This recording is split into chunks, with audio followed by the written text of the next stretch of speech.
Hey guys, this is Karthik Kantwal from Apex FinServ and I'm back finally with your daily dose of charts for tomorrow's trading session.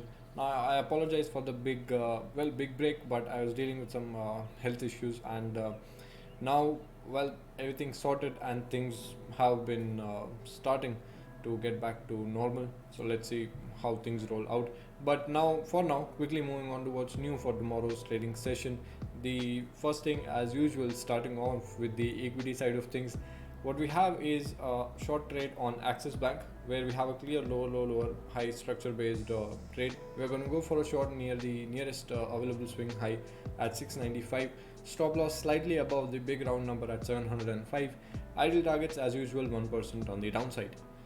Moving on to the second trade that we have is along on Jubilant Foods. Now it is against the recent market moves. We are still going for a long because first of all we do not have a clear lower high structure running here. We do have one high low structure that has been broken, and we did have one bearish flag that is now running. But even accounting for the flag, along near 2750 at the long time support looks to be a good trade for now, with the stop loss going at 2715 and ideal targets of 1% on the upside. The third trade that we have is on Maruti, where similar to Axis Bank, we are going to go for a short at the nearest swing high at 6830. Stop loss being at 6930, ideal targets 1% on the downside. It's a simple pullback based entry idea. The fourth trade that we have is on HCL Tech, where we have a really strong high low structure running. Plus, it has also broken a big resistance that it had in the recent history at 1015. So that is exactly where we are going to go for a pullback based entry. Stop loss at big round number at 1000. Idle targets 1% on the upside.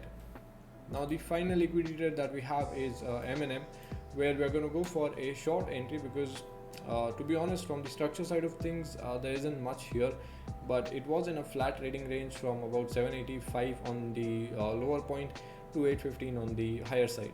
It has broken that trading range on the downside on this big red candle. However, post that we don't really have much.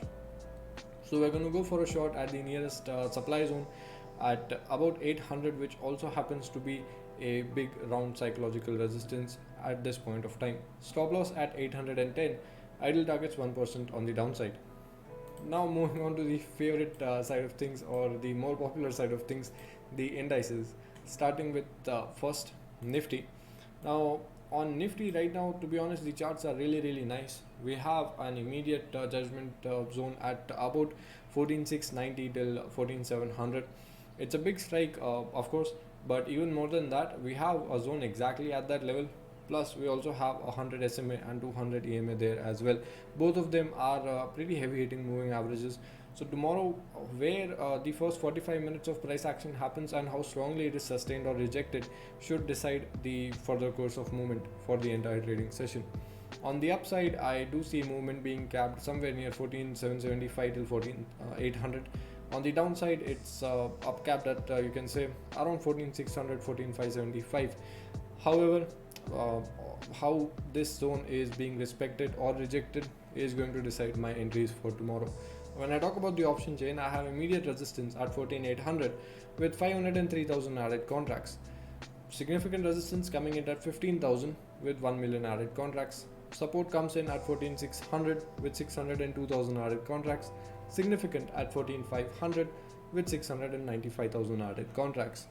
When I talk about the PCR, that comes out at 0.95, nothing really special there.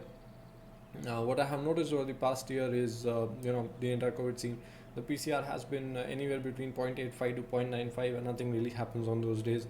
When it's under 0.8 and over one whole number, that's actually when big volatile move actually shows up.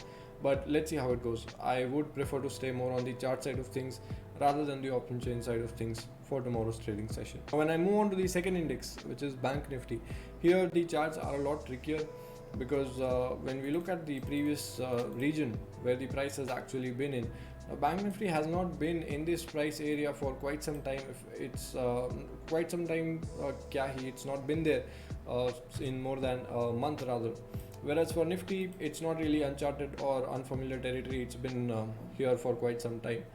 So anticipating how exactly Bank Nifty is going to be reacting for tomorrow is a bit more, you can say, trickier rather than Nifty. However, I would say that if it breaks this trading range, which is from 32,400 till 32,800, it's a 600 odd point range. But depending on the direction of break, you can go for a small trade. Upside, you can target easy 33,000. Downside, you can target about 32,150, 32,100. When I talk about the option chain for Bank Nifty, I have immediate resistance at 32,800 with 115,000 added contracts. Significant at 33,000 with 402,000 added contracts. Support comes in at 32,500 with 348,000 added contracts. Significant at 32,000 with 191,000 added contracts. The PCR is 0.96, so just as I said for Nifty, nothing really special there.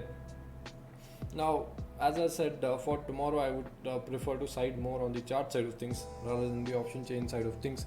And just for tomorrow, I am kind of willing to say that I would prefer to trade Nifty charts over Bank Nifty charts, because as I just shared with you guys, Nifty charts are a bit more understandable, simply because the price has been there over a recent period of time. So it is not uncharted area as of now. Now, this marks the end of today's video.